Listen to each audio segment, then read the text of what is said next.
Maayos? Yun sobrang ayos.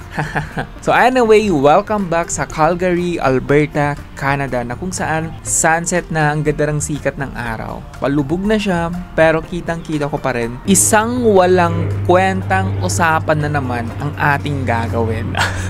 Hindi, actually gagawin natin siyang may kwenta. Sa isang relasyon, bago pa man maging kayo, nag-start kayo somewhere.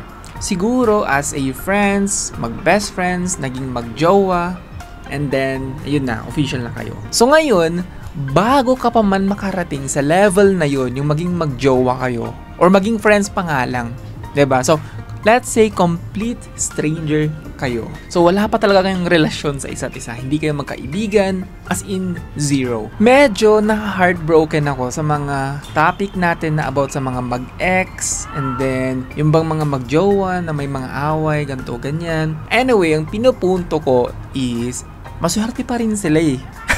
Maswerte pa rin yung mga mag-jowa, yung mga naging mag-ex, kasi nga at least naging sila. 'Di ba? May history sila together. Kasi alam mo bang ang daming mga tao ang hindi nga nakakaabot sa ganung point. Kahit nga lang yung official na magkaibigan sila, hindi nararating ng ilan. 'Di ba? Kasi sa moment na nag-text sila, nag-DM sila sa girl na to o kaya sa boy na to, ang nangyari is may conversation naman. Nag-reply siya pabalik. Tapos tumagal yung usapan nyo ng siguro 1 oras, 2 oras, kinaumagahan, ang sweet na. Sobrang sweet na nang naging usapan nyo. Yung bang nakikilala nyo na yung isa't isa. Alam mo na yung size ng sapatos niya, alam mo na yung favorite na color niya, yung paborito niyang kanta, ano man yung pinapanood niya sa YouTube, yung mga ganong klaseng bagay.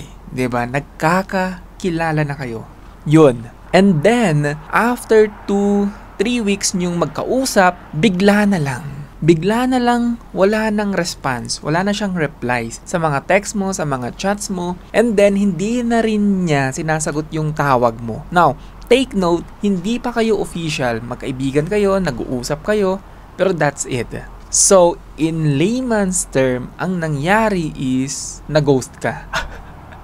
Ganun yung nangyari, na-ghost ka ng kausap mo. Yung mga napag-uusapan nating mga breakups na ganyan, akala ko yun yung pinaka-masakit eh. Yun yung pinaka-masakit na pwedeng mangyari sa isang relasyon, right? Pero, yung mga nag-ghost, grabe din eh. 'Di ba? Hindi na nga lang naging kayo, tapos biglang parang na lang siyang naging ghost talaga. Nagising ka, 1 araw, tapos wala na siya. Hindi na siya nag-reply, hindi na niya sinasagot yung mga tawag mo, text mo, kung ano man, right? Nag-text ka sa kanya sa lahat ng social media apps. Facebook, Instagram, tapos sa Snapchat, wala pa rin eh. Kahit nga sa Twitter, nag-DM ka sa kanya, or X.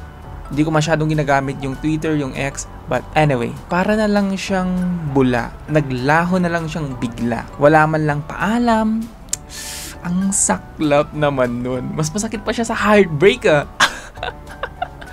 So ngayon, ano yung magiging next move mo? Nag-ghost ka ng kausap mo, na akala mo may something eh. Naging sweet na kayo sa isa't isa. Actually, yung iba may mga call sign na nga. 'Di ba? Boo, baby, yung ganun. Pero hindi pa sila official. Yes, fine, sweet sila sa isa't isa, pero nasa somewhat friends pa lang yung level nila. And then, wala na. Hindi na sila naging official. Kasi nga, wala nang replies. Natigil na lang yung pag-uusap nila. And then, that's it. 'Di ba? Mas masakit pa talaga siya sa heartbreak. Kasi ang heartbreak, okay, fine. At least naging kayo. May history kayo ng taong to. At least sa breakup, yung bang may history kayo together. Ngayon, kapag ginost ka ng isang tao, I think that's it eh. Kahit nga si General MacArthur, right? Nung umalis siya, hindi siya yung bigla na lang niyang iniwan yung Pilipinas. Ang sabi niya is, I shall return. And then bumalik siya. And then yung kausap mo, wala man lang ganun. Hindi man lang niya sinabi na, yo, pasensya na, hindi ko alam kung mag-work to, hindi ko alam kung may patutunguhan. At least sinabi niya, grabe no, ang saklap din pala. Ngayon ka lang na-realize na, ang bango. May mga nagigrill dito sa park na to and naaamoy ko siya. Hindi ko alam kung pork, beef, or baka chicken. And ang ingay ng mga eroplano. Grabe. So, ano nga ba yung solution doon? If ever na may taong nang ghost sa'yo, hindi ka na nireplyan, hindi man lang nagpaalam, napakabastos, no? So, sa akin, like for example, hindi naman kayo naging official talaga. It makes sense na nagpaalam siya para hindi kayo nagkikling, right? Naghihintay sa magiging response nyo sa'yo. Pero at the end of the day, may mga tao talagang ganun eh. May mga taong basta-basta, umaalis, hindi nagpapaalam, and kahit na ginawa mo naman yung lahat, kahit na okay naman, okay yung trato mo sa kanya, pasensya na medyo maingay yung aeroplano, and okay naman eh, maayos yung trato mo sa kanya, hindi ka naman toxic, umalis pa rin, right? Ginose ka pa rin niya, hindi na nag-reply, pwedeng friends pa rin kayo, pwedeng fina-follow nyo pa rin yung isa't isa, pero yung conversation nyo is dead na. That's it. Ang pinaka-the best na solution doon is, ano nga ba? Habulin yung tao, yung bang kulitin mo siya araw-araw na mag-text, mag-reply, like, yo, ano na, sa akin yung ganong klaseng approach, yung bang, alam mo na nga lang na ginose ka niya, hindi na nagre-reply, kahit online naman, tigilan mo na. 'Di ba? Grabe naman yun. Magkaroon ka naman ng self-respect din sa sarili mo. Hindi naman siya yung as in, nadadaan lahat sa usapan eh. Kung gusto niyang umalis eh, bayaan mo. So, sa akin, yun na yun. Tanggapin mo yung nangyari. Huwag mo nang ipagpilitan pa. Siguro may nahanap na mas better. Huwag mo nang pilitin yung isang tao if ever man na hindi na nga niya gusto. Don't beg.